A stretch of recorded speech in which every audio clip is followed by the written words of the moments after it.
दर्शक बंधुओं, महाकुंभ में स्त्रियों को नागा साधुओं का आशीर्वाद लेना या यूं कहे पैर सुना सबसे ऊपर और सर्वश्रेष्ठ क्यों माना गया है? इसके पीछे क्या रहस्य छिपे है? और क्यों महाकुंभ में स्त्रियां नागा साधुओं के पैर सुती है? आज हम इसी बात पर चर्चा करेंगे और इसके पीछे छिपे रहस्य को जानेंगे। लेकिन यह रहस्य जानने के लिए इस वीडियो को पूरा सुनिएगा, बहुत मजा आएगा। लेकिन वीडियो को अधूरा मत छोड़िएगा, क्योंकि आधा अधूरा ज्ञान विष के बराबर होता है, हमेशा खुद को ही हानि पहुंचाता है।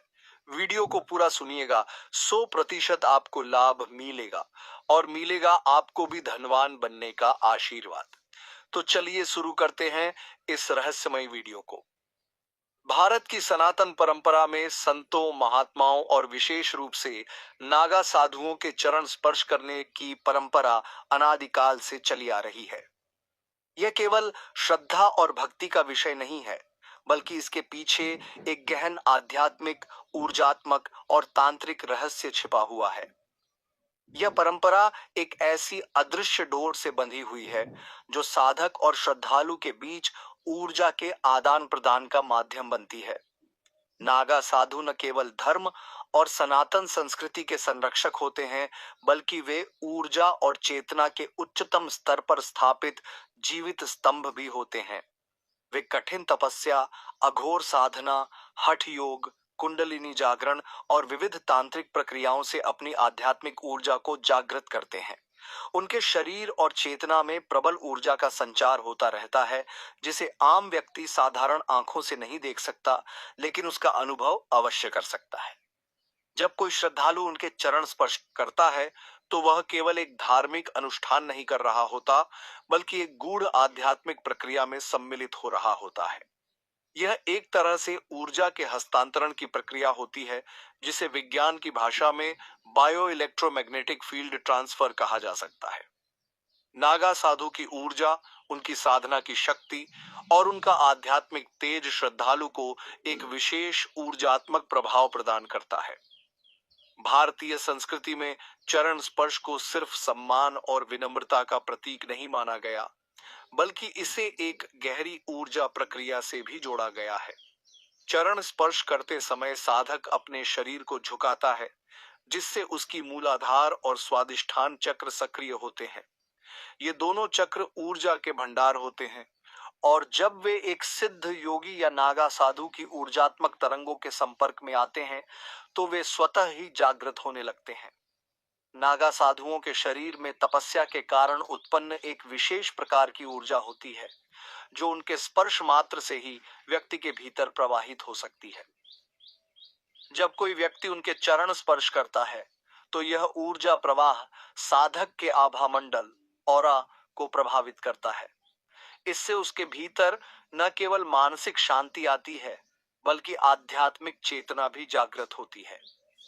तंत्र और योग के दृष्टिकोण से देखा जाए, तो सिद्ध साधुओं के शरीर में प्राण ऊर्जा अत्यधिक मात्रा में होती है। उनकी साधना इतनी गहन होती है कि वे अपनी चेतना को स्थूल, सूक्ष्म और कारण शरीर तक विस्तारित कर लेते हैं। इसीलिए उनके संपर्क में आने से साधारण व्यक्ति को एक विशेष प्रकार की ऊर्जा और आंतरिक शक्ति का अनुभव होता है। जब किसी महिला ने नागा साधु के आशीर्वाद और चरण स्पर्श से अपने जीवन में सकारात्मक बदलाव अनुभव किया, तो उसने इसे केवल अपने तक सीमित नहीं रखा। उसने अपने परिवार की अन्य स्त्रियों, अपनी बेटी, बहू और अन्य सखियों से भी इस दिव्य प्रक्रिया को साझा किया। धीरे धीरे यह परंपरा पूरे समाज में प्रसारित हो गई। पहले जहां केवल पुरुष ही साधुओं के चरण स्पर्श करने में संकोच नहीं करते थे, वहीं अब महिलाएं भी इस पवित्र ऊर्जा संचार का अनुभव करने लगीं। यह केवल एक रीति रिवाज नहीं रहा, बल्कि यह एक आध्यात्मिक विरासत के रूप में समाज में स्थापित हो गया। इस विश्वास ने अनेक लोगों के जीवन में आध्यात्मिक चेतना का संचार किया और उन्हें आंतरिक शक्ति प्रदान की। आधुनिक विज्ञान भी यह स्वीकार करता है कि किसी सिद्ध व्यक्ति के संपर्क में आने से मनुष्य की ऊर्जा तरंगे बदल जाती हैं। वैज्ञानिक शोधों में पाया गया है कि साधकों और योगियों के शरीर से निकलने वाली विद्युत चुंबकीय ऊर्जा एक विशेष आवृत्ति पर कार्य करती है जो साधारण व्यक्ति के शरीर को प्रभावित कर सकती है। नागा साधुओं के चरण स्पर्श करने से यह ऊर्जात्मक आवृत्ति श्रद्धालु के भीतर प्रवाहित होती है, जिससे मानसिक और शारीरिक स्तर पर सकारात्मक बदलाव देखने को मिलते हैं। यह न केवल श्रद्धालु के भीतर आध्यात्मिक शांति लाता है, बल्कि उसकी ऊर्जा प्रणाली को भी संतुलित करता है। नागा साधुओं के चरण स्पर्श करने की परंपरा केवल आस्था और विश्वास तक सीमित नहीं है। यह एक दिव्य ऊर्जात्मक प्रक्रिया है जो आध्यात्मिक चेतना को जागृत करने और जीवन में सकारात्मक बदलाव लाने का माध्यम है। यह केवल एक धार्मिक अनुष्ठान नहीं, बल्कि ऊर्जा विज्ञान, तंत्र और योग का एक महत्वपूर्ण सिद्धांत भी है। जिस समाज में यह परंपरा गहराई से रच बस गई, वहां लोगों ने इसे केवल धार्मिक दृष्टिकोण से नहीं, बल्कि आध्यात्मिक उन्नति और ऊर्जा जागरण के एक साधन के रूप में अपनाया। नागा साधु, जो ब्रह्मांडीय ऊर्जा के अद्वितीय वाहक होते हैं, उनके चरण स्पर्श से न केवल व्यक्ति का भाग्य बदल सकता है, बल्कि उसका आंतरिक आत्मबोध भी जागृत हो सकता है। यही कारण है कि यह परंपरा युगों युगों से चली आ रही है और आगे भी अनंत काल तक जीवित रहेगी। नागा साधु केवल साधारण सन्यासी नहीं होते, बल्कि वे गूढ़ और अत्यंत कठोर साधना के माध्यम से एक विशिष्ट आध्यात्मिक ऊर्जावान स्थिति को प्राप्त कर चुके होते हैं। उनका जीवन त्याग, तपस्या और आत्म संयम का प्रतीक होता है और वे सांसारिक सुखों से परे जाकर दिव्य शक्तियों की प्राप्ति करते हैं। उनकी कठोर तपस्या और अनवरत साधना उन्हें एक विशिष्ट ऊर्जामय स्थिति में पहुंचा देती है, जहां उनका हर विचार, हर आशीर्वाद और हर स्पर्श केवल एक भावनात्मक या सांस्कृतिक परंपरा नहीं, बल्कि ऊर्जा का वास्तविक संचार होता है।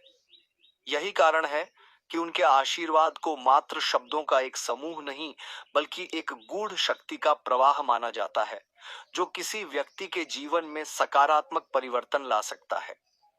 विशेष रूप से स्त्रियां नागा साधुओं के चरणों का स्पर्श इसलिए करती हैं क्योंकि वे अपने जीवन में संतान सुख, वैवाहिक सुख, आर्थिक समृद्धि, आध्यात्मिक शांति और नकारात्मक ऊर्जाओं से मुक्ति की आकांक्षा रखती हैं। भारतीय संस्कृति में यह मान्यता रही है कि एक सिद्ध तपस्वी के आशीर्वाद में अदृश्य शक्तियां सक्रिय होती हैं और उनके द्वारा प्रदान किया गया आशीर्वाद केवल शब्द नहीं होता, बल्कि एक ऊर्जा तरंग के रूप में प्रसारित होता है। नागा साधुओं की साधना की प्रक्रिया अत्यंत रहस्यमयी और कठिन होती है।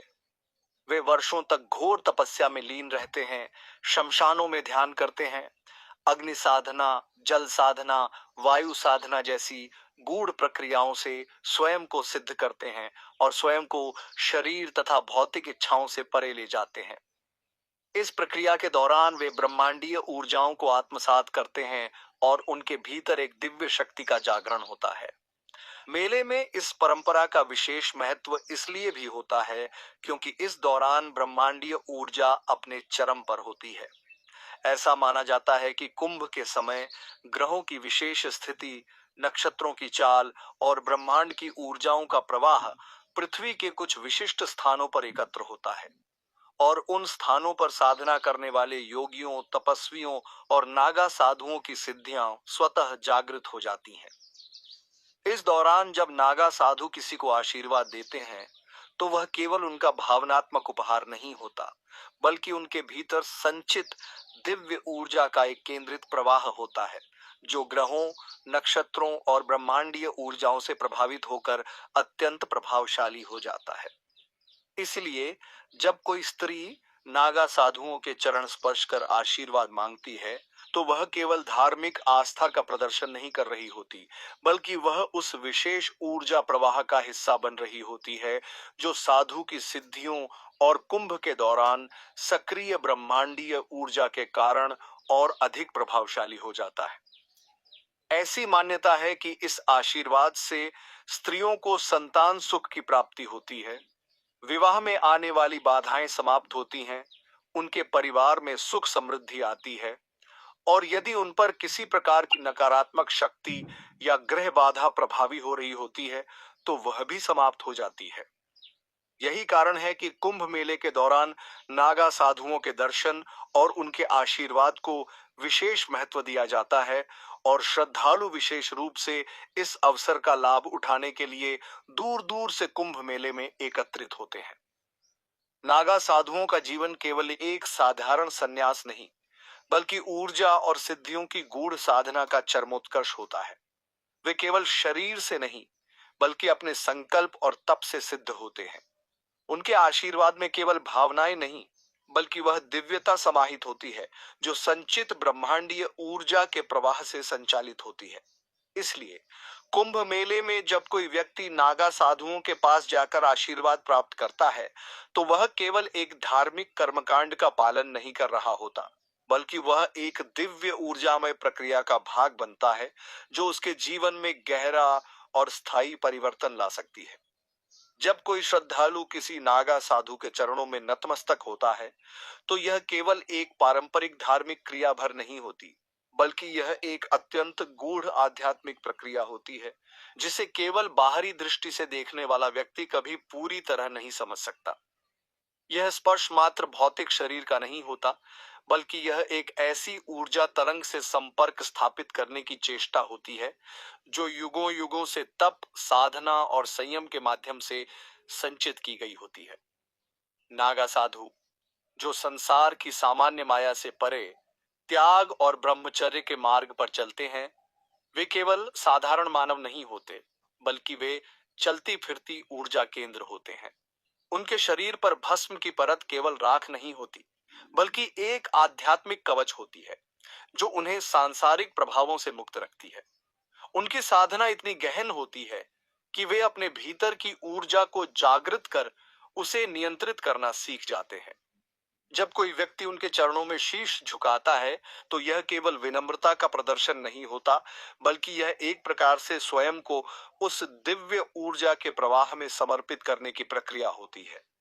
यह केवल धर्म का विषय नहीं है बल्कि यह आध्यात्मिक विज्ञान का एक अत्यंत गूढ़ रहस्य है जिसे मात्र तर्क से नहीं समझा जा सकता। इसे समझने के लिए श्रद्धा विश्वास और व्यक्तिगत अनुभव की आवश्यकता होती है। जब कोई श्रद्धालु नतमस्तक होता है तो वह उस आध्यात्मिक ऊर्जा के संपर्क में आता है सदियों से चली आ रही गूढ़ तपस्या और साधना के कारण संग्रहित हो चुकी होती है। यह ऊर्जा केवल मानसिक शांति या आत्मिक संतुष्टि तक सीमित नहीं होती बल्कि यह व्यक्ति के आभामंडल को प्रभावित कर उसके भीतर गहरे स्तर पर परिवर्तन ला सकती है। कुंभ मेला जिसे केवल एक धार्मिक आयोजन मानना इसकी वास्तविकता को सीमित करना होगा वास्तव में ऊर्जा आस्था और ब्रह्मांडीय शक्ति का महासंगम है। यह केवल स्नान साधु संतों के दर्शन और प्रवचनों तक सीमित नहीं है बल्कि यह आत्मा के शुद्धिकरण और ऊर्जा संचरण का एक विराट अनुष्ठान है। जब लाखों लोग एक साथ श्रद्धा और विश्वास के साथ इस संगम में आते हैं तो उनके विचारों भावनाओं और भक्ति से उत्पन्न ऊर्जा एक विशाल चक्रवात की तरह कार्य करती है। इस महासंगम में साधु संतों की उपस्थिति केवल धार्मिक अनुष्ठान की शोभा बढ़ाने के लिए नहीं होती बल्कि वे एक माध्यम होते हैं जिनके द्वारा यह ऊर्जा प्रवाहित होती है। कुंभ के दौरान नागा साधुओं की उपस्थिति और उनके द्वारा किए गए अनुष्ठान केवल दिखावे के लिए नहीं होते बल्कि उनके पीछे एक गहरी तांत्रिक और आध्यात्मिक प्रक्रिया कार्यरत होती है। जब वे गंगा में स्नान करते हैं तो यह केवल शरीर को शुद्ध करने की क्रिया नहीं होती बल्कि यह एक ऊर्जात्मक संचार का कार्य करती है। वे गंगा में उतरते ही अपनी तपस्या से संचित ऊर्जा को जल में प्रवाहित करते हैं जिससे वह ऊर्जा पूरे संगम क्षेत्र में फैल जाती है। यही कारण है कि कुंभ मेले के दौरान संगम में स्नान करने का महत्व और प्रभाव सामान्य दिनों की तुलना में हजारों गुना बढ़ जाता है। यह केवल पौराणिक कथाओं का विषय नहीं बल्कि एक ब्रह्मांडीय ऊर्जा संतुलन का रहस्य है जिसे अनुभव किया जा सकता है। इसलिए जब आप अगली बार कुंभ मेले में जाएं, तो इसे केवल एक धार्मिक अनुष्ठान न माने, बल्कि इसे ऊर्जा, आस्था और ब्रह्मांडीय शक्ति का महासंगम समझें। इसे केवल एक आयोजन की दृष्टि से न देखें, बल्कि इसे एक आध्यात्मिक प्रयोगशाला के रूप में देखें, जहां चेतना, ऊर्जा और आस्था के गूढ़ रहस्यों को समझा और अनुभव किया जा सकता है। यह केवल परंपरा नहीं, बल्कि आत्मा के जागरण की एक प्रक्रिया है, जहां प्रत्येक श्रद्धालु को अवसर मिलता है कि वह स्वयं को उस दिव्य ऊर्जा से जोड़ सके, जिसे समझने के लिए केवल आंखों से देखना पर्याप्त नहीं, बल्कि हृदय से अनुभव करना आवश्यक है। अगर यह रहस्य आपको रोचक लगा, तो इसे दूसरों तक भी पहुंचाएं, ताकि इस प्राचीन परंपरा की गहराइयों को अधिक से अधिक लोग समझ सकें और इसका लाभ उठा सकें। तो दोस्तों, आज की यह जानकारी आपको पसंद आई हो तो वीडियो को एक लाइक और चैनल को सब्सक्राइब जरूर करें, और कमेंट बॉक्स में हर हर महादेव जरूर लिखें। और फिर से मिलेंगे एक और नई जानकारी के साथ। तब तक के लिए आप सभी को दिल से धन्यवाद।